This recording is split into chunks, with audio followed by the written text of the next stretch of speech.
Shimilevsky 0 for 1 this year. In, stopped by Ingham! And the Steelheads have beaten the beast in the East. Isaacson behind the goal to Hardy at the right hash mark. He tried a centering pass. Now he gets it back. Scores! Hi, everybody. My name is Matt Cullen alongside Zach Bodenstein. Two teams playing very good hockey right now. As I mentioned, the Knights on top of the West. The Steelheads points in 12 of their last 14 games. Knights lead 2-1. Shots are even at 10. Here's the right side. Carter. Backhand in front. Scores! Cole Schwint off a terrific feed from Cole Carter. Cole to Cole. Schwint has the puck, circles at his own line, quickly ahead. Here's James Hardy. Back to Schwint. Middle of the ice. Comes to the goal. Scores! What a setup and what a goal. The Steelheads are on top again. My name is Matt Cullen. With me, the Mississauga Steelheads head coach James Richmond. After Game 2, Ottawa wins 4-0.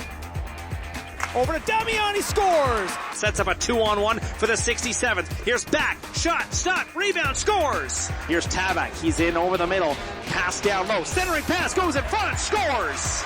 Right back in the middle of the ice. Washkirk takes it back to Isaacson. Works in, scores! What a shot! What a shot from Nick Isaacson! And the Steelheads have the 2-goal lead again.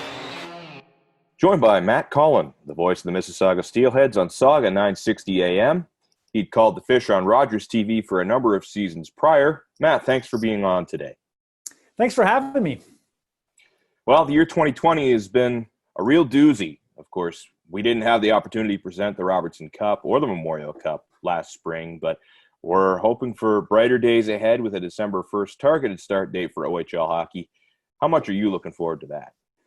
Oh, I am very much looking forward to that and keeping my fingers crossed. And, it's great to see that sports leagues are coming back. And, we're talking about the action on the ice or on the court or on the diamond rather than who's out and whose games have been suspended. This has been a tough stretch for a lot of people. And it's really been a blur going back to early mid-March. We were just ramping up for playoffs and really the busy time of the year, and everyone looks forward to that. And all of a sudden it was silence. So I can't wait. And I really hope that things go well for December.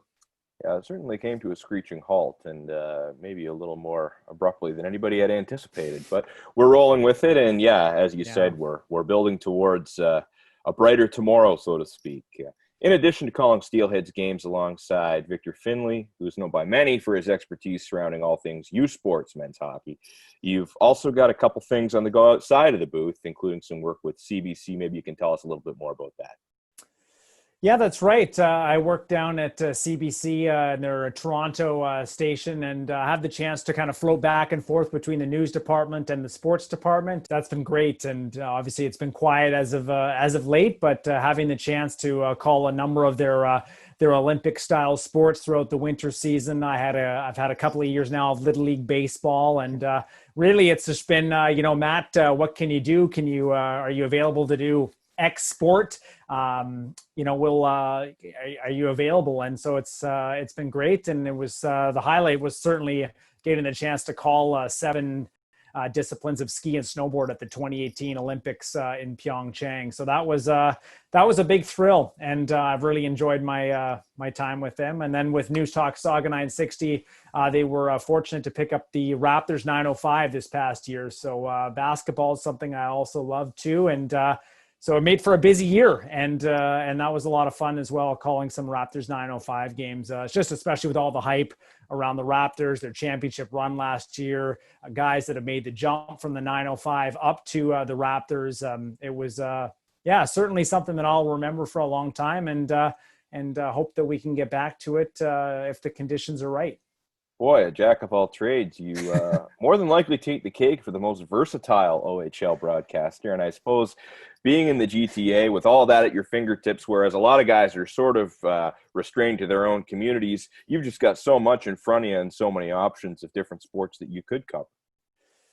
Well, they jack of all trades maybe, but master of none. Still always trying to get better, and but certainly it's great to have these different opportunities. And really, when I started my broadcasting career, hockey was number one, and I think it's fair to say it is still number one. It's what I enjoy doing the most. And when I step into a hockey booth, all the worries that outside, could be family, personal, work related, they all just seem to disappear when I step into a hockey booth, and even the rink in general, just seeing familiar faces and chatting hockey. That's been great. So, but yeah, really, ever since the early days of my career, I've been, Jim Van Horn was a mentor of mine back when I went to college, broadcasting school.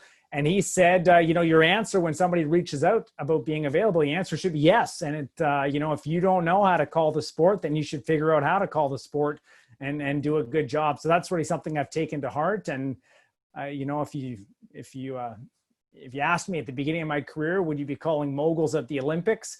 My answer would be probably no, I don't think so. Or same thing with half pipe or whatever. But those opportunities have come up, and it's really thanks to very experienced broadcasters that have been willing to lend their time, lend some expertise, and here we are today. I know you've been calling Steelheads games for a few years now. I've got to think the trip to the 2017 OHL Championship Series ranks up there with, your best memories on the job, seeing the team win an Eastern Conference title led by guys like Michael McLeod and Owen Tippett and Spencer Watson. That's got to be up there for you. Oh, for sure. And at the time I was doing color commentary between the benches, and really I really learned a ton about the game during those years, just to be in the action. You're hearing the chatter on the benches. You're hearing the chatter sometimes across the benches.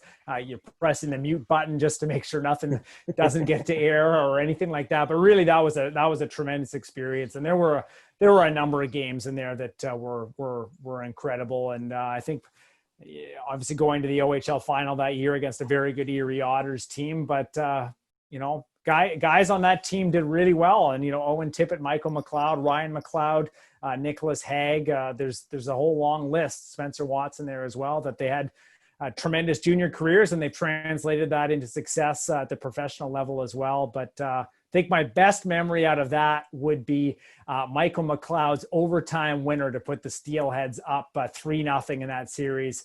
And after that, you just knew that was the ticket to the finals, even though there was a game 4 to be played. And I just remember the emotion on the ice in the tunnel, that the OHL final was right there. And that was something I'll always remember.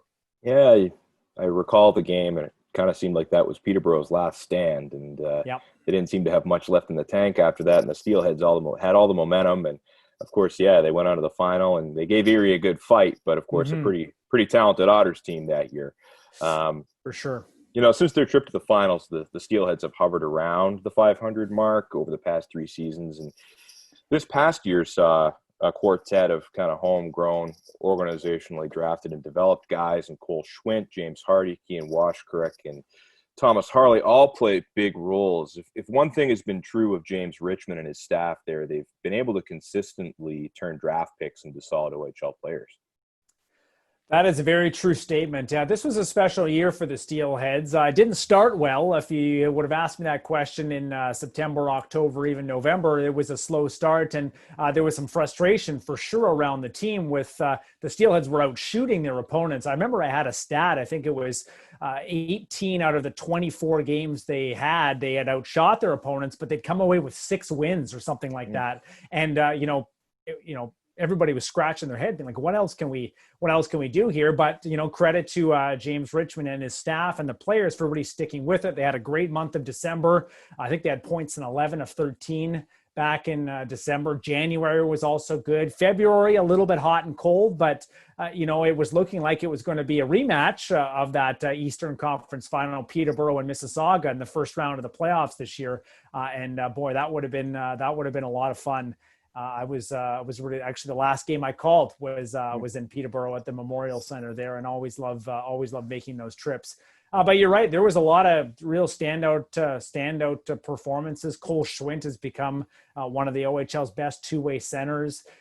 Kean Washkarek, he had a great year as well. He really brings grit. He's developed. Thomas Harley as well had a terrific year on the back end. And the biggest, I think, the jump for me was James Hardy. After 15 goals in his rookie season, he put up 34 in 59 games, and he could have hit 40. And he was really he was really rolling along, and that's what was hurting the Steelheads early in the year was goal scoring. And once Hardy broke through, the rest of the team sort of came around.